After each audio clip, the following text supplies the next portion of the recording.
Reviews of EA College Football 25 have been mixed so far, to say the least. The gameplay can be spectacular at times, but it can be infuriating at others. Recruitment can be fun and engaging, but not always the most dynamic or logical. And there have been some pretty game-breaking bugs that people have had to deal with. Personally, I think that whilst College Football 25 is far from perfect, with the right settings and sliders, you can have a fun, immersive, pretty realistic experience on the game, especially in Dynasty mode. So in this video, I'm going to be setting up my Keeper Dynasty that I'll be using from now on, and I'm going to walk you through each step in the process so that you can set up your own. We'll cover absolutely everything from game settings to penalties to coaches, 3 sets of sliders, not just for the gameplay, but for XP and auto subs as well. And at the end of the video, I'll show you the highlights of the opening game of my season so you can see everything in action. So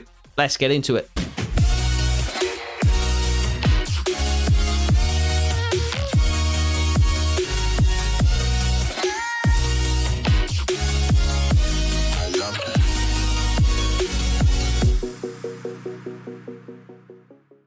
Now, some things we'll be setting up when we start the actual Dynasty mode itself. However, some things we want to set up in the game settings before we create our Dynasty save. So the first thing you want to do is in the home screen, scroll across to settings and go to game settings. So there are a number of things you want to set in the game options tab. Some of these you will have to set again when you start your Dynasty mode. Some of them will carry over. Offensive and defensive playbooks can remain team specific. You can always adjust those when you get into the Dynasty mode. But even teams is an important one, and you want to make sure that's set to off. If this is set to on, the CPU will basically make sure the ratings of each team in every game are the same. So if you play Georgia and you're a small school, it's going to raise the attributes of your players to match that of Georgia. If you're a big school and you're playing a lower rated team, it's going to raise the attributes of the lower rated team. So you're always going to have even matches. You don't always get even matches in college football, though. Of course, you get blowouts from time to time. So leave even teams to off, and then the true ratings of each team will be reflected. Skill level in this video is going to be set to All-American, which I think is the most realistic option. I will be releasing a separate video if you want to play on Heisman difficulty. That's almost certainly live already once you are watching this. So if All-American is too easy for you, check out the Heisman difficulty video. I'll be going through the same settings and sliders, but for Heisman difficulty. Heisman, I think, is just a little bit cheesy. The CPU cheats too much on Heisman. All-American can be enough of a challenge with the gameplay sliders. I think All-American is the more realistic option. Quarter length, you will want to set to 11 minutes with the play clock on. Accelerated clock you will also want on, and you'll want to set this to 15 seconds. So this gives you the best balance in terms of plays per game, in terms of being able to make adjustments at the line of scrimmage, and then also snapping the ball with a realistic amount of time left on the play clock. So you should have the right number of plays per game with this setup, with the minimum play clock time at 15 seconds. That will give you time to adjust at the line of scrimmage, to audible to another play if you want to make 1, maybe 2 hot routes. You're definitely not going to have time to sit there completely rerouting every single receiver on the field, but you can make 1 or 2 hot route adjustments, and then you should be snapping the ball with 4 to 8 seconds left on the play clock each time, depending on how much you adjust at the line of scrimmage. These numbers should also help you keep your team's statistics in line with statistics around your conference and around college football in general as well. Your coin toss first choice can be kick. Most teams like to kick first in real life, but on Madden, this was a bit of an issue because the CPU would always have their first choice set to receive. So if yours is set to kick, the CPU's is set to receive. It doesn't matter who wins the coin toss, you'll be kicking first every single time. That's not the issue on college football, though. The CPU does have theirs set to kick as well, so it's going to be 50-50 in terms of who gets to kick off first and who's going to receive the ball after the half. Kicking is very much personal preference. I have it on tap and hold, which is the new setting. You can go back to tap and tap if you would prefer. It really doesn't matter. Wear and tear, you're going to obviously want on. And passing, again, is personal preference. I currently have it on revamped, but you can make your own selection between placement and accuracy. Go back to classic. But revamped passing is new with college football. I have been using it. I do like it, but there are a couple of things that you probably want to change if you do want to use the revamped passing. So you want to keep passing slowdown set to off. You want to set pass lead increase to small. Now on revamped passing, the pass lead increase is how much you lead the player up or back or across the field with the left stick when you are pass leading in game. You can set this to medium, you can set it to large. Small, I think, is the best balance. If you set it to medium, large, you lead them too far. You end up overthrowing players a little bit too often. Reticle speed, I find it best at 10. Again, this is personal preference to some degree, but reticle speed basically adjusts the speed that the meter fills up. On revamped passing, it goes through blue to yellow to red. Reticle speed adjusts how quickly the bar moves up that particular meter. I found 10 is the best balance. Tapping for lobbed passes, you know, holding the button for a small amount of time to get those kind of touch passes, and then holding it down for bullet passes without going into the yellow or the red. I found 10 is the best balance for this. A tap, you get the lobbed pass. You don't have to hold it for too long to get the bullet pass, and you end up getting sacked because it's taken too long to get the pass off. Reticle visibility and meter visibility, just leave on user only. You can turn those off if you want more of a clean screen approach. Obviously, you then won't be able to see that meter filling up, so you're gonna have to do it from touch only. Might be a nice thing to experiment with and try. And then all of these gameplay helpers I leave on. So auto flip, the defensive play call, that will flip to the strong side automatically of the offense, so you don't have to do that yourself. Defensive ball hawk, defensive heat seeker assist, I like to keep both of those on. I do increase the heat seeker window size to 150% though. So heat seeker will help steer your player towards the ball when you're attempting to run towards a ball carrier on the offensive side of the ball. 150% increases the window that will assist you. Defensive switch assist you want on as well, so that combined with the heat seeker will just ensure that you don't completely run your player out of the play. Controlled player art, again, if you want to turn that off for more of a clean screen approach, you can certainly do that. If you want to see the zone that you are responsible for, you can leave that on. And then coach mode, I turn off. Basically, this will throw the ball if you don't take control of the quarterback after the snap. You obviously want to control your quarterback, so turn that off. Now, the final three sliders are pretty big and pretty impactful. These are some of the most impactful sliders you are going to be changing. So firstly, injuries and fatigue. These will combine with the wear and tear system to firstly dictate how often your players get taken out of the game.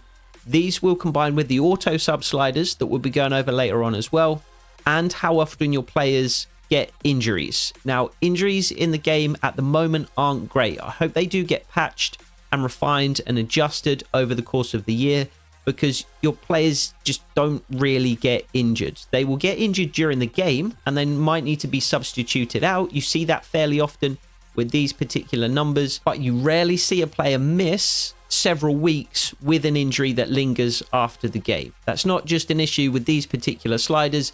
That's an issue just across the board. Unless you ramp injuries way up, you're rarely going to see them. But then if you ramp injuries way up, it creates a whole bunch of other problems that you don't really want to deal with. So 35 and 80 is a good balance. And then finally, in the game options tab is going to be the player speed parity scale. This is the single most impactful slider, and there's a lot of misunderstanding about what this slider does. So I want to clarify a few things about this slider first, and then I can explain why it's set at 0. So the default value for the slider is 50. And most people think that lowering the value from 50 down towards 0 increases the speed of the game, whilst raising it from 50 up towards 100 decreases the speed of the game. Actually, that's reversed. If you increase the slider, you're increasing the speed of the game.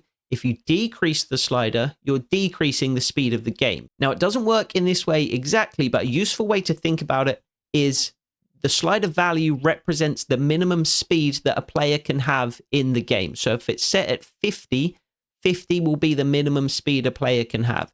Anybody with 40, 30, 20 speed, their speed will be raised to that minimum threshold of 50. Anybody with speed above 50 will have their true value, 79, 88, 90, etc. So if you raise this slider above 50, you're raising the minimum speed a player can have. If I now set it at 75, nobody can have below 75 speed. everybody with a speed value below 75 has been raised to that minimum threshold. So I've made the game faster because people can't now be slower than a 75. If I put it all the way up at 99, nobody can have less than 99 speed. So again, obviously the game is going to be faster because everyone now has 99 speed. If you lower the slider way down, if I now set this at 0 or 1, people can now have 1 speed. So the game is obviously going to be slower because people with 1, 5, 10 speed are going to be at that particular value rather than having their speed value raised to meet a certain threshold. Now, again, that's not exactly the way in which the slider works. It doesn't directly correspond to the speed attribute of individual players. Nobody in the game has speed as low as, 1, 5, 10. Probably nobody in the game has speed lower than somewhere in the 50s, I would imagine. 55, 54, 53, something like that, I would guess, is the lowest speed in the game. So it doesn't work in that way exactly, but that's a useful way to think about it. Now, it ultimately doesn't really matter whether this slider increases or decreases the overall speed of the game. The important thing that this slider does, as the description says, is adjust the separation, the disparity between the quickest and the slowest players. That's why people think if you lower the slider, then it increases the speed of the game. You've actually slowed the game down. You've decreased the minimum speed that players can have, so the game overall is slower, but there's now a bigger disparity between the slowest and the fastest players, so the game feels faster. Similarly, if you raise the slider, like we said, if we raise this all the way up to 99, the game overall is faster. Everybody's speed has been raised up to a 99, but now the game feels slower because there's less disparity between those players. Now, I like to set this to 0 so there is maximum disparity between the quickest and the slowest players. So many players on College Football 25, on Madden, complain about linebackers, even defensive linemen, tracking down their 99 speed receiver. Set this to 0, you're definitely not going to see that. I mean, you don't really see it on higher values anyway. You could set this to 100 and you wouldn't see that.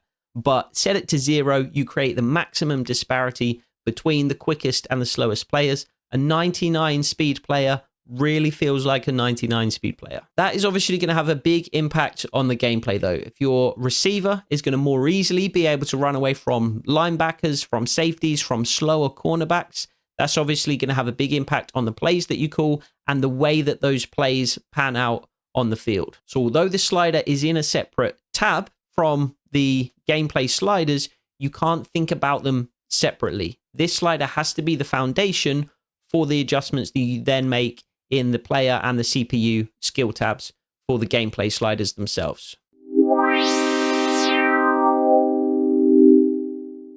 Now, before we get into the gameplay sliders themselves, you're going to want to adjust some of the penalty sliders. So offside, raise that to 75. False start all the way up at 99.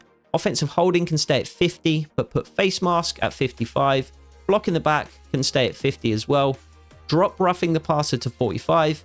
Defensive pass interference, put that all the way up to 99. Now, defensive pass interference and false start, although they're at 99, you're not going to see these called every other play.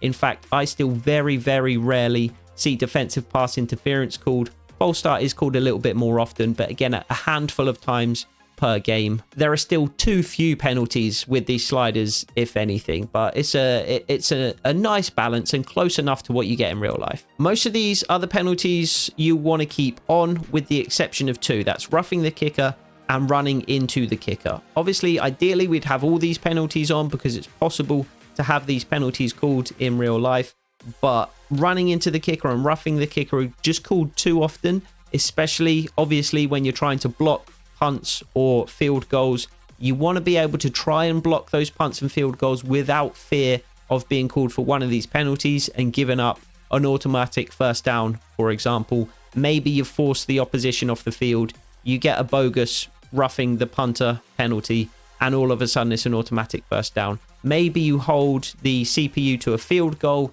you get a roughing the kicker, and suddenly they have a chance to score a touchdown again. So with these on, it got to the point where I was scared of trying to block kicks. I just wouldn't bother trying to dive to block the kick because I'd just be called for a roughing the kicker penalty every single time. So turn these off. They're rarely called in real life anyway.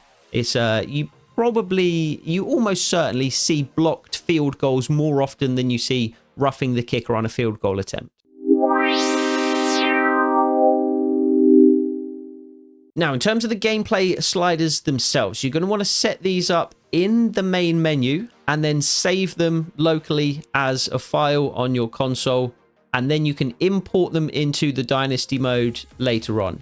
It's useful to do it that way, not just so that you have a file saved for the sliders so you can import them into any Dynasty that you create and you've got them backed up in case you adjust things, trying to experiment with those slider values. However, in Madden, it also seemed that the sliders would only adjust correctly if you adjusted them in the main menu and then imported them into your franchise mode save. They wouldn't really feel as if the adjustments had been made correctly if you just adjusted the sliders in the franchise mode itself. So that was always kind of best practice with Madden, to adjust them in the main menu and import them into the franchise mode later on. So you might as well just do that here in college football as well. So in terms of the player skill sliders, you'll want to drop quarterback accuracy to 45, the same for pass blocking and wide receiver catching down to 58, raise run blocking to 55, and lower ball security to 20.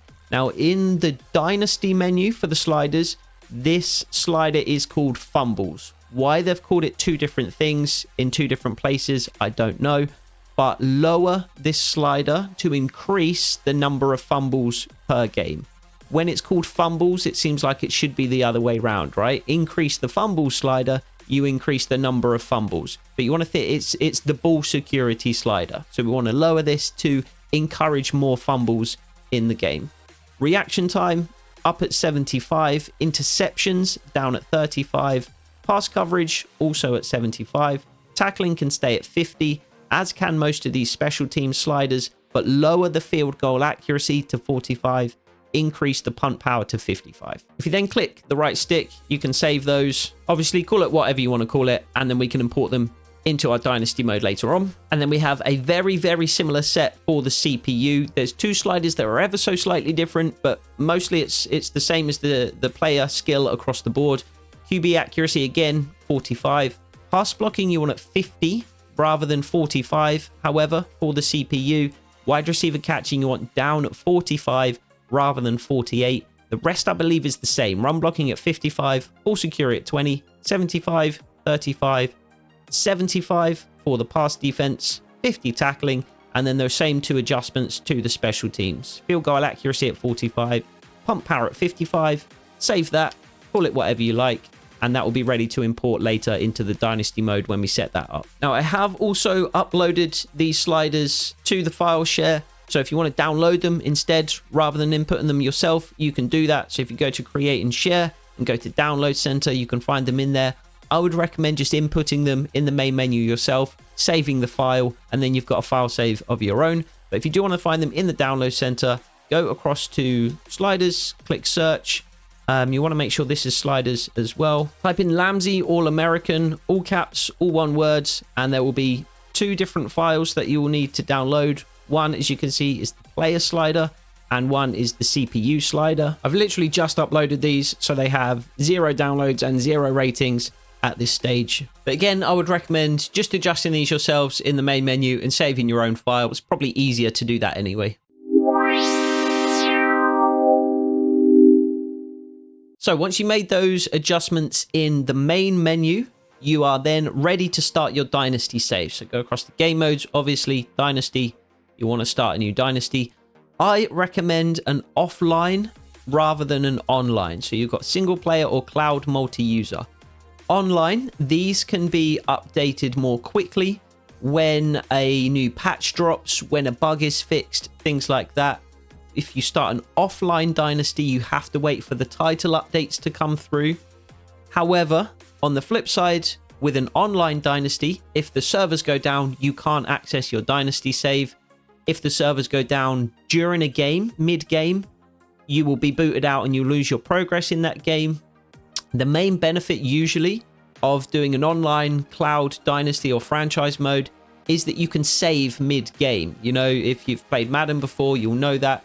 If you get partway through the game and you need to leave, you can quit you can pick up from where you left off in that game. That's not even an option in College Football 25. So to me, there seems to be no benefit to doing an online dynasty, with the exception that you get those fixes a little bit quicker. But I think the disadvantages outweigh the benefits on this particular game, and I would just go with the offline option. If you downloaded a custom roster, obviously you can do that here, but I would just use the default roster more often than not. And then you are ready to adjust your dynasty settings. Custom conferences, obviously you can use if you want to. There have been some bugs with that this year though, so again, more often than not, I would just stick with the real life conferences. But you will need to adjust, again, as I said earlier, some things that we adjusted already in the main menu. You need to adjust them again here. Skill level, set to all American though. Coach firing, personal preference, up to you. Obviously, if you want to guarantee that you keep your job, keep it there. If you want a more realistic experience, if you don't mind moving from school to school, leave that to on. And then coach XP speed setting. This is going to be dependent on which school you want to use when you first start your dynasty. Now, I imagine most people are going to want to create their own coach and start at a smaller school. That's what I'm going to be doing here. I'm going to be creating a coach and I'm going to be using Duke for my Keeper Dynasty mode. If that's the case for you, I would set this to slowest. So this basically adjusts how quickly your coach accrues XP. You can obviously use that XP to unlock certain abilities in, recruiter, motivation, and that kind of thing. Now, your created coach does cap out at a level 50. And if you leave this on normal, then you accrue XP a bit too quickly and you reach level 50 a bit too quickly. Again, if this is your Keeper Dynasty mode, you probably want to run this for 10, 15, 20 seasons. You'll probably be maxed out at level 50 by the end of like year 3 to 5, depending on how well you do, somewhere in that range. So set this on slowest. It will be a bit more of a grind. However, if you are using a big school, if you want to be like an Oregon, an Oklahoma, an Alabama, an LSU, that kind of thing, then I would recommend not creating a coach, but using the default coach that you are provided. We'll get to that in just a second. If you don't know what I'm talking about, I imagine you do. But if you are starting at a big school and create a coach, you'll obviously start from level 0. That's going to cause a number of issues for you. The main issue it's going to cause is that since you're a level 0 coach, you will have very low coach prestige. So your big school will have a number of very highly rated players on the roster. They'll have high pro potential. They'll want to win championships, declare for the draft, and they're going to want to transfer away from your school because they have a level 0 rookie head coach. So year 1, you'll be dealing with a lot of players who want to transfer out. Year 1, you'll also have a significant disadvantage in terms of recruitment. You'll be competing with other big schools who have higher rated coaches than you, who have all of those abilities unlocked that allow them to put extra hours into recruiting players, that give them bonuses for recruiting certain positions. You're not going to have those same things unlocked. So you're going to be at a significant disadvantage and you're going to struggle to compete with those other big schools in terms of recruiting the best prospects. So if you know you want to use a big school, I would set this to slowest, but I would then use the default coach rather than creating a coach of your own. If you want to use a big school,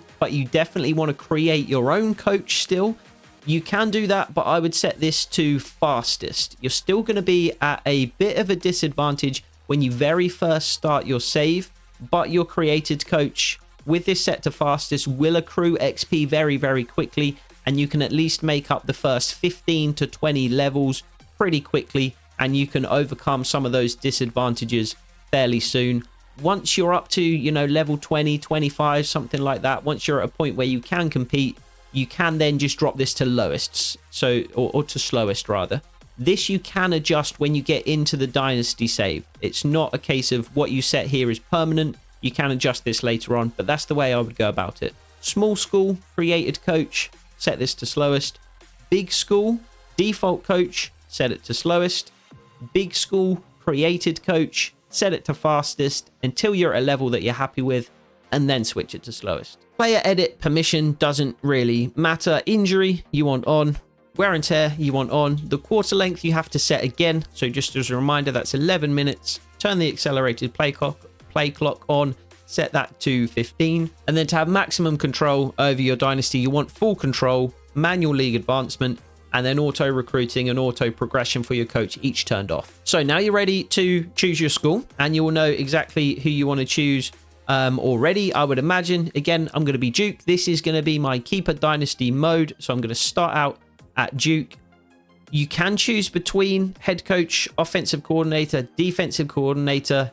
Head coach is just by far the best one to choose. And again, it's going to be up to you whether you want to create a new coach or whether you want to use the default coach. We can see here, Ray Parker is a C+ in terms of coach prestige. He's at level 25. If you are choosing a bigger school, this coach will probably be like a level 40, 45, maybe something like that. But I'm going to create my own coach. You can choose, obviously, motivator, recruiter, tactician. Most people, I think, go with motivator, but there are arguments to be made for the others. You're also not locked in to that individual skill tree. You can branch out into the others. So I'm going to choose recruiter. I will be able to branch out into motivator and tactician. It's just going to take me a little while to get there. And then a lot of this is going to be personal preference in terms of, obviously, the coach name, the playbooks, the alma mater, that kind of thing. But there are some things that you will want to change and adjust, like the pipeline and the adaptive AI,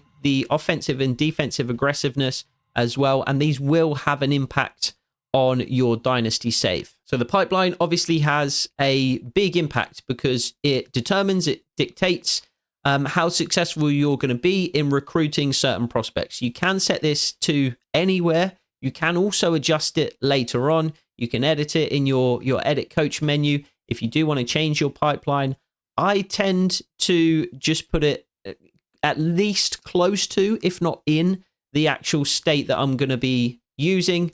In this particular save, I'm going to have a bit of a storyline with my coach. He is from Louisiana. His ultimate goal is to coach LSU.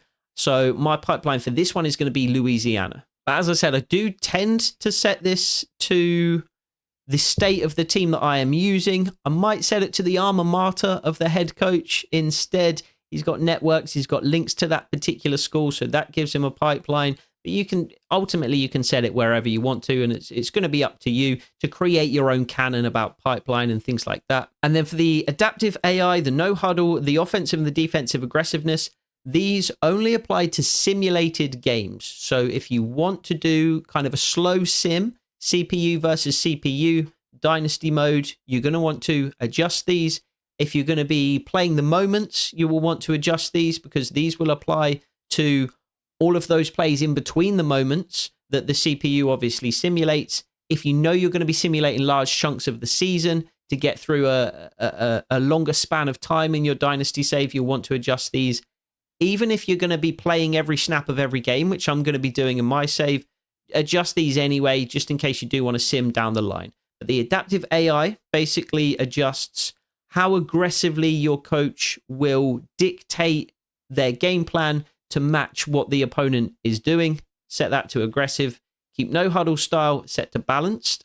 Offensive aggressiveness, I like to increase this to 75. This is basically, as it suggests, how aggressive your coach will be on the offensive side of the ball. So how often they take shot plays down the field, how often they go for it on fourth down, that kind of thing.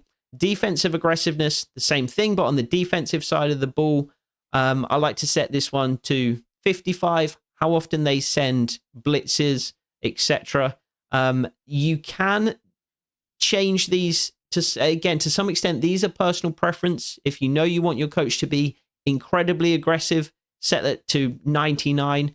If you know you want your coach to be incredibly conservative, maybe they just sit in a very soft zone, defensive scheme, non-stop, set defensive aggressiveness down at, 20. 10, but I think these numbers give the best balance just in terms of a default base setting that kind of replicates what we see in real life. So this is my coach, Morris Johnson, Big Mo Johnson from the Bayou.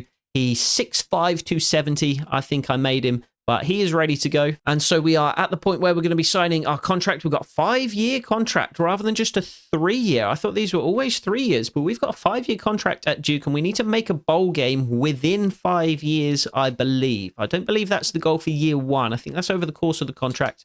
Either way, we will sign. So we are now inside our Keeper Dynasty mode. The first thing that you want to do is import the gameplay sliders. So if you scroll over to Dynasty Central, go down to gameplay sliders, then you'll be able to click Y, which is import custom sliders, and it will import the set that we created earlier. Lamsey, All-American, not only for the player skill and the CPU skill, as we can see here, all exactly the same as the ones we input in the main menu, but also for the game options. We adjusted those earlier on in the main menu: 35 injuries, 80 fatigue, 0 minimum player speed threshold, and for the penalties as well. These are all what we adjusted in the main menu earlier. We import them just using Y. Now, there are 2 more sets of sliders that we need to adjust. One we can do right now, and that's also here in the Dynasty Central tab, and that's the XP sliders. Now, XP sliders adjust how quickly players accrue XP in games. So for completing certain actions in game, like completing a pass, making a catch, scoring a touchdown, making a tackle, getting an interception, that kind of thing, the amount of XP they are awarded for performing those in-game actions. It doesn't adjust how much or how little players improve during the training phase at the very end of the season. That's disconnected from these XP sliders. That's something completely separate. That's all dictated by, RNG code behind the scenes. So the training phase will still be pretty random. You can see big jumps from players some seasons, much smaller jumps in other seasons. But these sliders will dictate at least the amount of XP they accrue over the course of the season, the amount of skill points that they have to spend. Again, that's done behind the scenes rather than you being able to do that manually like you can in Madden. And this is obviously also going to contribute to how quickly or how slowly a player grows. So you're going to want to adjust a number of these sliders. Some you will want to increase, some you will want to decrease. Different positions have different opportunities basically to accrue XP during a game. So some will need to be given a bit of a boost, some will need to be scaled back a little bit. These XP sliders I didn't come to myself. I have tested them extensively myself so I can verify that they are a good set of sliders, but these were actually created by Mizzou24, and I will put a link to his Operation Sports thread in the description below, so you can check out the discussion around these sliders as well as input the sliders themselves. Now, one of the big issues with the XP sliders at default is that not enough players declare early for the draft. So you end up with rosters with a bunch of 5th-year seniors on who are in the kind of mid-80s, and that just bloats out these rosters with kind of very good, if not elite, players. So one of the main goals of this particular set of XP sliders was to increase the rate at which players grow and develop, so they reach the 90s or the very high 80s rather than just the mid 80s, and that increases the number of players who declare for the draft as a junior or even as a sophomore, and then those rosters aren't quite so bloated with players who have the same kind of overall rating. So in terms of the sliders themselves, you want to increase quarterbacks to 194, you want halfbacks set to 70, 188 for tight ends, 78 for wide receivers, 100 for fullbacks is the only value that remains at default. Tackles you want at 82, guards at 54, centers at 78. On the defensive side of the ball, you want defensive ends at 110, defensive tackles at 280, 54 for middle linebackers, 96 for outside linebackers, corners at 180, free and strong safeties you want both at 300, 150 for kickers, 140 for punters. Now, some of these values are very high, some are very low.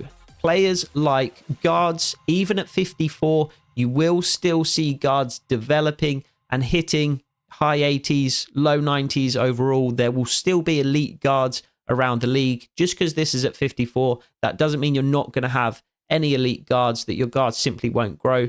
Same for things like wide receivers and halfbacks at 78 and 70. You'll still see plenty of running backs in the low 90s. The opposite is true for things like defensive tackles and safeties. They need a big boost simply because they don't have as much opportunity to accrue XP over the course of a game. you think about a safety, they are the last line of defense. They have very few opportunities to make interceptions because cornerbacks are doing that most often. They even have very few opportunities to make tackles because obviously you've got first the defensive line, then you've got the linebackers. You've probably then also got the cornerbacks who are kind of a 2.5 level, not the third level of the defense necessarily, more of like a 2.5. And then you finally got the safeties. If a running back makes it past all three of those levels before they get to the safety, then your safety will have an opportunity to make the tackle, but the chances of that is relatively low. So they need a big boost, but you won't see every safety in the league is a 99 overall. So these sliders are a nice balance between getting the right number of elite players around the league into the high 80s, into the low 90s, without getting too many players reaching those levels. And that then increases the number of juniors, the number of sophomores declaring early for the draft and paving the way for players behind them on the depth chart to then come up and get those opportunities in game to develop and reach those same kind of levels now that they have the opportunity to do so with that increased game time. Now, I'm sure people will continue to experiment with these XP sliders in simulated dynasties. So again, make sure you check out that thread on Operation Sports by Mizu24. These sliders could change over the course of the year and you can keep updated there. Now, the final set of sliders that you'll want to adjust are the auto sub sliders. So they will dictate how frequently players come in and out of the game. And again, those are tied to the injury and fatigue sliders that we set earlier on. The auto sub sliders are found in the team tab.